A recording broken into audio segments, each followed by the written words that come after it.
اور جب بھی کسی معتکف کو یا کسی بھی مسلمان کو شب قدر نصیب ہو جاتی ہے اور شب قدر کے اندر وہ عبادت و ریاضت کرتا ہے، اللہ تبارک و تعالی اس رات کے اندر عبادت و ریاضت کرنے کی وجہ سے اسے 1000 مہینوں سے بھی زیادہ ثواب عطا فرما دیتا ہے۔ تو کم وقت کے اندر یہ اتنا زیادہ ثواب جو ہے وہ معتکف لے کر جاتا ہے جس کا جو ہے وہ کوئی اندازہ نہیں لگا سکتا۔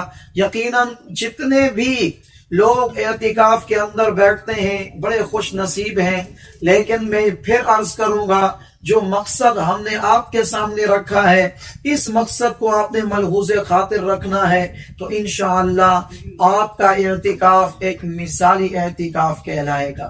واہ کیا بات ہے بھائی، دیکھا آپ نے کتنے خوبصورت انداز میں آپ اعتکاف کے حوالے سے رہنمائی فرما رہے تھے، اور اعتکاف میں بیٹھنے کا کیا مقصد ہونا چاہیے بہت ہی خوبصورت انداز میں آپ رہنمائی فرما رہے تھے۔ معتکفین بھائی سن رہے ہیں جو اعتکاف کرنا چاہتے ہیں تو ضرور آپ نے اس چیز کو سن لینا ہے اچھے انداز میں، تاکہ آپ کا یہ اعتکاف اس سال کا مثالی اعتکاف بن جائے۔ آپ اللہ کی بارگاہ میں جائیں اور اللہ کے گھر میں بیٹھیں تو آپ کو اللہ کے گھر کے اندر سے پھر یقین جانے خالی اٹھنا نصیب نہ ہو، ایسا اپنے رب کو راضی کر کے اٹھیے گا کہ آپ کی دنیا اور آخرت دونوں ہی سنور جائے۔ تو بہت ہی خوبصورت آپ رہنمائی فرما رہے تھے اور اعتکاف کا مقصد آپ نے بتایا ہے۔ حضور جیسا آپ نے اعتکاف میں بیٹھنے کا مقصد بتایا ہے تو میں اسی میں ایک اور سوال ایڈ کرنا چاہوں گا، اس کے اندر یہ بھی تھوڑا سا ارشاد فرمائیے کہ اعتکاف میں بیٹھنے کی فضیلت کیا ہے۔ بہت سارے لوگ ایسے ہیں جن کو اس بارے میں نہیں پتا، وہ بس بولتے ہیں کہ اعتکاف 10 دن بیٹھ کر مسجد میں ادھر کھانا پینا کرنا ہے، سونا ہے، یہ سب ان کے ذہن میں یہی ہوتا ہے۔ تو میں چاہتا ہوں کہ اس کی فضیلت بھی ہمارے ناظرین کو تھوڑی سی پتہ چل جائے۔ کہ اعتکاف میں بیٹھنے کے بہت سے فضائل آقا دو جہاں صلی اللہ علیہ وسلم نے احادیث مبارکہ کے اندر ارشاد فرمائے۔ حضرت سیدنا امام حسین رضی اللہ تعالی عنہ سے روایت ہے، آپ فرماتے ہیں کہ آقا دو جہاں صلی اللہ علیہ وسلم نے ارشاد فرمایا، جو شخص رمضان المبارک کے آخری عشرے میں اعتکاف کرتا ہے اللہ تبارک و تعالی اسے کامل 2 حج اور 2 عمرے کا ثواب عطا فرماتا ہے۔ کتنے ہی خوش نصیب ہیں وہ ہمارے بھائی جو رمضان کے آخری عشرے میں اعتکاف کرتے ہیں، اللہ تبارک و تعالی اس عبادت کے صدقے میں انہیں کامل 2 حج اور 2 عمرے کے ثواب بھی عطا فرما دیتا ہے۔ حضرات محترم، اسی طرح ایک اور حدیث مبارکہ کے اندر آقا علیہ السلام نے ارشاد فرمایا کہ جو شخص اللہ تبارک و تعالی کی رضا کے لیے، اللہ تبارک و تعالی کا قرب حاصل کرنے کے لیے اللہ کے گھر میں آ کر اعتکاف کرتا ہے، اللہ تبارک و تعالی اسے جہنم سے اتنا دور فرما دیتا ہے جتنے 3 خندقوں کے درمیان جو ہے وہ فاصلہ ہوتا ہے۔ فرمایا ایک خندق کا فاصلہ اتنا ہے جتنا زمین و آسمان کے درمیان میں ہے۔ تو اعتکاف کرنے والا جہنم سے بہت دوری پر چلا جاتا ہے۔ تو اعتکاف کریے اور ان تمام کے تمام فضیلتوں کو آپ حاصل کیجئے۔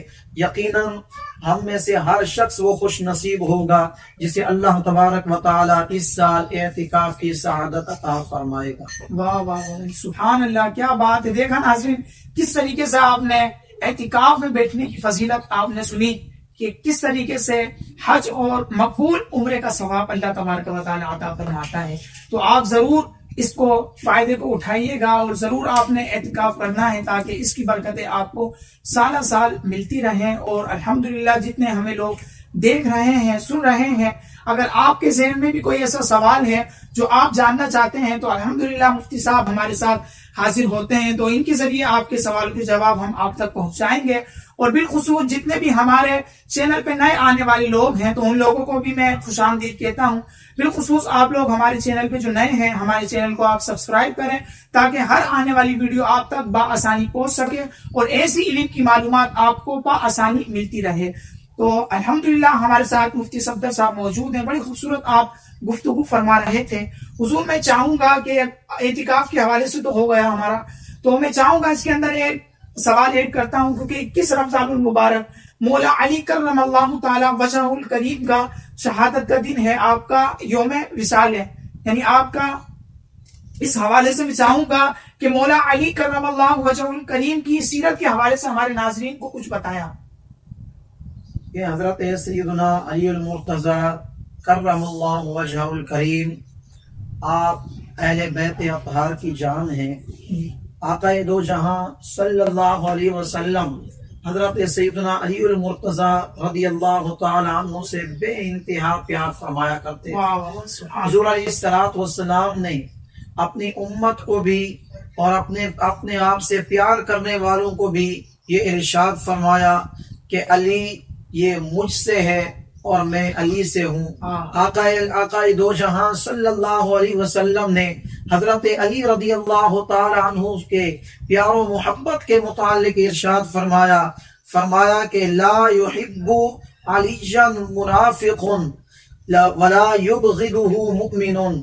فرمایا کہ کوئی منافق علی سے پیار نہیں کر سکتا اور کوئی بھی مومن علی سے بغض نہیں رکھ سکتا. یقیناً جو اہل ایمان ہیں، جو مومن ہیں، وہ حضرت علی رضی اللہ تعالی عنہ سے بے انتہا پیار کرتے ہیں، اپنی محبت کی انتہا کر دیتے ہیں. اور یہاں یہ بات بھی یاد رکھیے گا، یہاں بعض لوگ اس حدیث مبارکہ کی غلط تشریح بھی جو ہے وہ کرتے ہیں کہ اس سے مراد، منافق سے مراد وہ ہے جس کے دل میں حضرت علی رضی اللہ تعالی عنہ کا پیار اور محبت نہ ہو. یاد رکھیں، بعض لوگ فقط حضرت علی رضی اللہ تعالی عنہ کی محبت کی آڑ میں دیگر معاذ اللہ صحابہ کرام علیہم رضوان پر سب و شتم کرتے ہیں، تو ہم ان میں سے نہیں ہیں.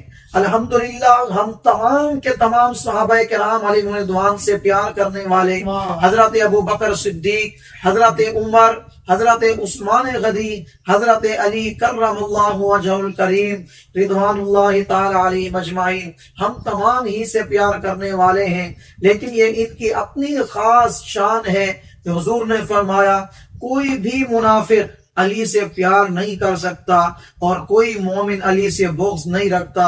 الحمدللہ جتنے بھی سنی ہیں وہ اپنی جان سے بڑھ کر حضرت علی رضی اللہ تعالی عنہ سے پیار کرنے والے ہیں.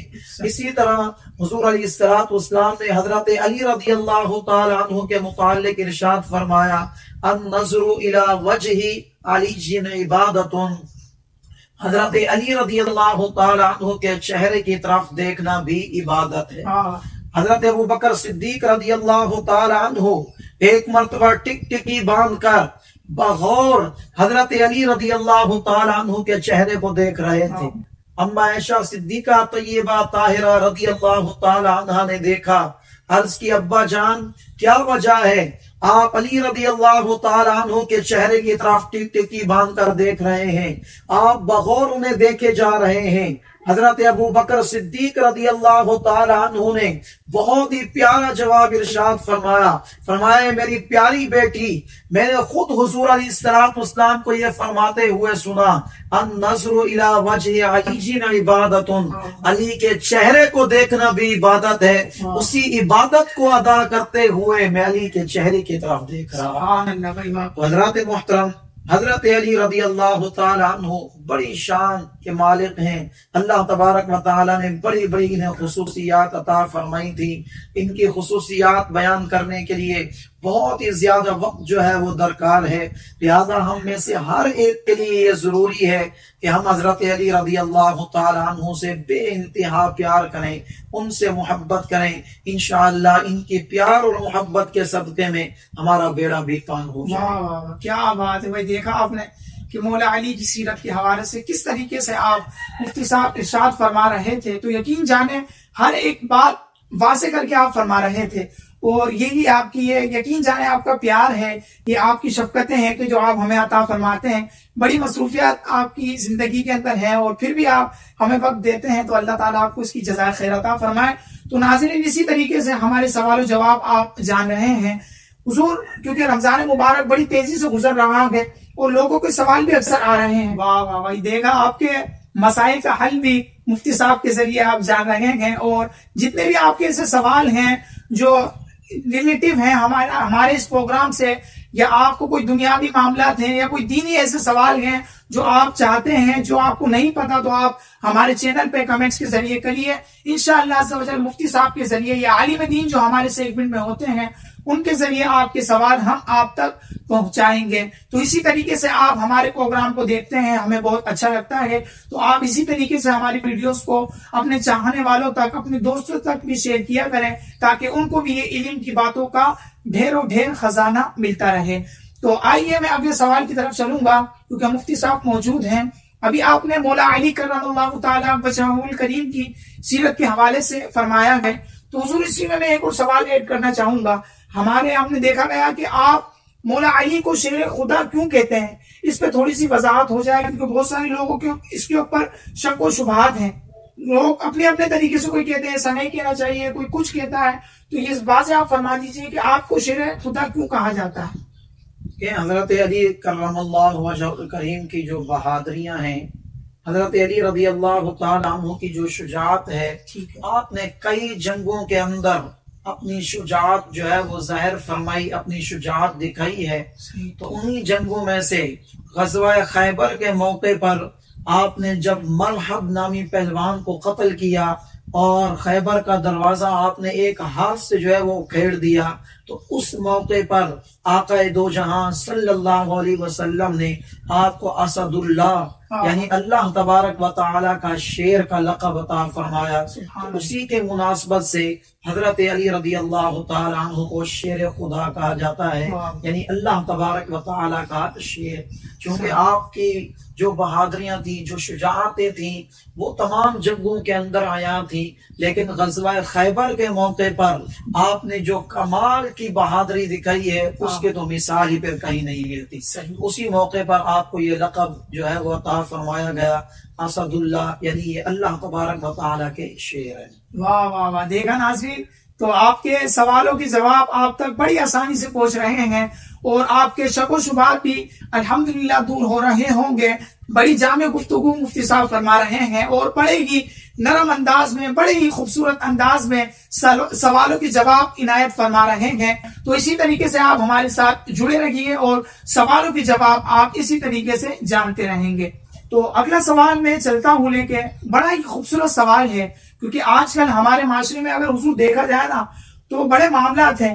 شادی ہونے کے بعد اللہ اکبر ایسی معاملات آ جاتے ہیں کہ بھائی 1 مہینہ ہوا شادی، وہ الگ کھانا پکانے لگ گئے. تو اس طریقے کے معاملات ہیں. کوئی گھر سے اپنے یعنی شوہر اور بیوی الگ علیحدہ ہو جاتے ہیں گھر سے، تو والدین کو الگ چھوڑ جاتے ہیں. وہ طرح طرح کے معاملات ہیں. تو اس میں سوال جاننا چاہوں گا تاکہ ہمارے ناظرین کو بھی اس میں ایک شعور مل جائے، ان کو بھی اس حوالے سے پتہ چل جائے کہ حضرت علی اور فاطمہ الزہرا رضی اللہ تعالیٰ عنہا کا رہنے کا انداز کیا تھا. تو یہ اس کے حوالے سے تھوڑا سا بتائیں تاکہ ہمارے ناظرین کو بھی پتہ چل جائے.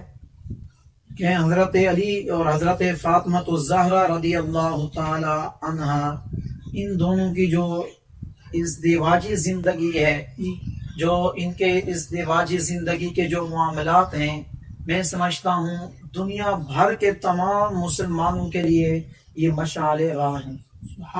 اگر کوئی بھی شخص اپنی ازدواجی زندگی کو مشعل راہ بنانا چاہتا ہے، پوری دنیا والوں کے لیے ایک مثالی زندگی بنانا چاہتا ہے، تو میں ان سے یہی کہوں گا کہ وہ حضرت علی اور حضرت فاطمہ الزہرا رضی اللہ تعالی عنہا ان دونوں کے ازدواجی زندگی کو پڑھیں.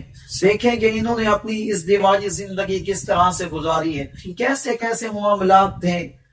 چنانچہ روایات کے اندر آتا ہے ایک مرتبہ حضرت علی رضی اللہ تعالی عنہ آپ تشریف لائے، آ کر حضرت فاطمہ الزہرا رضی اللہ تعالی عنہا سے کچھ کھانے کے لیے مانگا. صحیح. حضرت فاطمہ الزہرا رضی اللہ تعالی عنہا نے عرض کیا، یا امیر المؤمنین، اے علی المرتضیٰ، میرے گھر میں تو اس وقت کھانے پینے کو کوئی چیز موجود نہیں ہے. ٹھیک ہے. فرمایا کہ میں 3 دن سے فاقے سے ہوں، 3 دن ہو گئے میں نے کچھ کھایا پیا نہیں ہے. حضرت علی رضی اللہ تعالی عنہ نے جب یہ سنا تو آپ کا چہرہ مبارک کا جو رنگ ہے وہ متغیر ہو گیا. فرمایا کہ اے رسول اللہ صلی اللہ علیہ وسلم کی صاحبزادی، تم نے مجھے کیوں نہ بتایا کہ تم مجھ سے عرض کر دیتی، مجھ سے کہہ دیتی علی گھر میں کھانے پینے کو کوئی چیز موجود نہیں ہے. کہا پہلے تو میں تنہا فقر و فاقہ کیا کرتا تھا، اکیلے رہ کر فقر و فاقہ کی زندگی گزارا کرتا تھا، مجھے نہیں معلوم تھا کہ تم بھی فقر و فاقہ کی زندگی گزار رہی ہو. چنانچہ حضرت فاطمہ الزہرا رضی اللہ تعالی عنہ نے جواباً ارشاد فرمایا، اے علی جس وقت میری رخصتی ہوئی تھی تو میرے والد صاحب رسول اللہ صلی اللہ علیہ وسلم نے مجھے منع فرمایا تھا، اے فاطمہ علی رضی اللہ تعالی عنہ کو یہ گھریلو معاملات کے اندر یا کھانے پینے کے حوالے سے کبھی تنگ نہ کرنا. تو اس لیے 3 دن ہو گئے فقر و فاقہ کی زندگی گزار رہی ہوں، لیکن اس حوالے سے میں نے آپ کو کوئی بات عرض نہیں کی.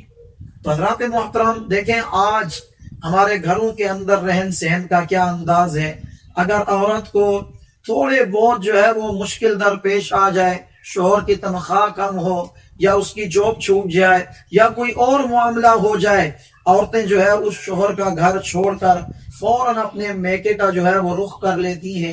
حضرت فاطمہ کی سیرت سے، آپ کی زندگی سے سیکھیں کہ آپ کئی مرتبہ فقر و فاقہ کے ساتھ ہوتی، لیکن کسی بھی روایت کے اندر یہ نہیں ملتا کہ آپ کبھی حضرت علی رضی اللہ تعالی عنہ کا گھر چھوڑ کر آپ رسول اللہ صلی اللہ علیہ وسلم کی بارگاہ میں تشریف لے گئی ہوں.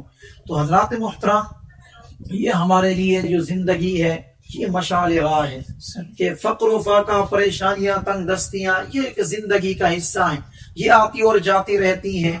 یہ اسی وقت کے اندر ہی شوہر کا ساتھ دینا، شوہر کے ساتھ زندگی گزارنا یہ عورت کا امتحان ہوتا ہے.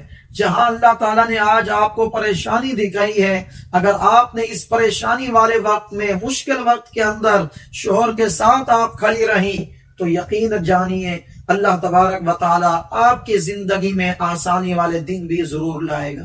آپ کی زندگی میں ایسی آسانی آئے گی، پھر آپ کے زندگی میں سوائے خوشیوں کے، سوائے مسرتوں کے پھر اور کوئی چیز نہیں ہوگی.